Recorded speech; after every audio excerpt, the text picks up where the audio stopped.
Allora, a pochi giorni dall'inizio della festa, soprattutto della ripartenza della saga del Gallo, siamo venuti a vedere un po' com'è l'anteprima. Allora, sentiamo direttamente dal presidente Menotti la situazione.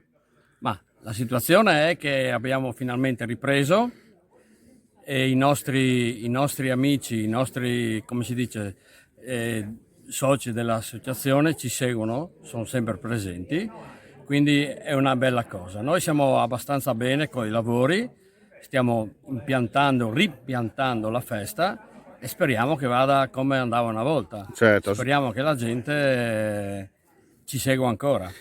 La particolarità di questa festa è proprio il mangiare, nel senso che qui si torna come ai vecchi tempi e soprattutto il pollo più che ruspante e oltre, no?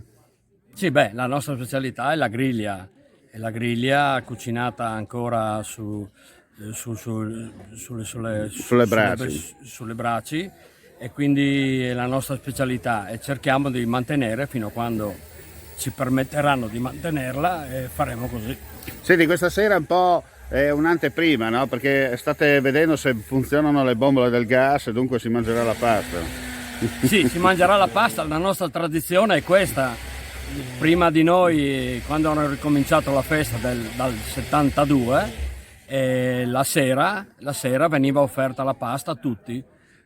Qualcuno la pagavano prima, qualcuno la pagava alla festa, però è sempre stata la nostra tradizione, preparare Certo. la festa e preparare la pasta. C'erano code di bambini, adesso i bambini non ci sono più, ma Sono diventati grandi. sono diventati grandi, non ci sono più le code, ma noi Certo. continuiamo la tradizione. Possiamo dire che i chioschi sono ancora quelli originali, no? Degli anni 70 questi. No, no, no, questi sono stati costruiti negli anni 80, 88, 89, fino penso al 90, sono stati costruiti, li abbiamo fatti noi. Prima addirittura facevano il chiosco con le frasche, quindi era una cosa un po' così, Più rustica. Insomma. molto rustica. Certo. So che verrà tanta gente, ma soprattutto 4 giorni tutti da vivere, possiamo sottolineare, no? Sì, purtroppo quest'anno non abbiamo il programma che avevamo 2 anni fa per vari motivi. Non abbiamo più, ad esempio, gli amatori del ciclismo, non abbiamo la gara podistica, però eravamo anche preparati a questo perché si sapeva che qualcosa non poteva Certo. essere fatto. Ma soprattutto, ripetiamo, 4 giorni con 2 gare di briscola, stile Champions League e poi tanto divertimento assicurato. Beh, questo sicuro, speriamo che la gente ci segua e ci venga a trovare ogni sera.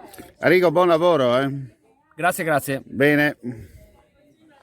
E vedete dalla piazza del Gallo, siamo appena fuori Sant'Andrea, però bisogna del dial, perché se no si rabbin. È tutto, gentili signore e signori, non resta che augurare a tutti voi, per chi ci guarda stasera, la più cordiale buonasera, mi raccomando, festa del dial, nella splendida location ubicata tra Sant'Andrea e il dial, 15, 16, 17, 18 luglio. Non resta che dire, mandi e alla prossima.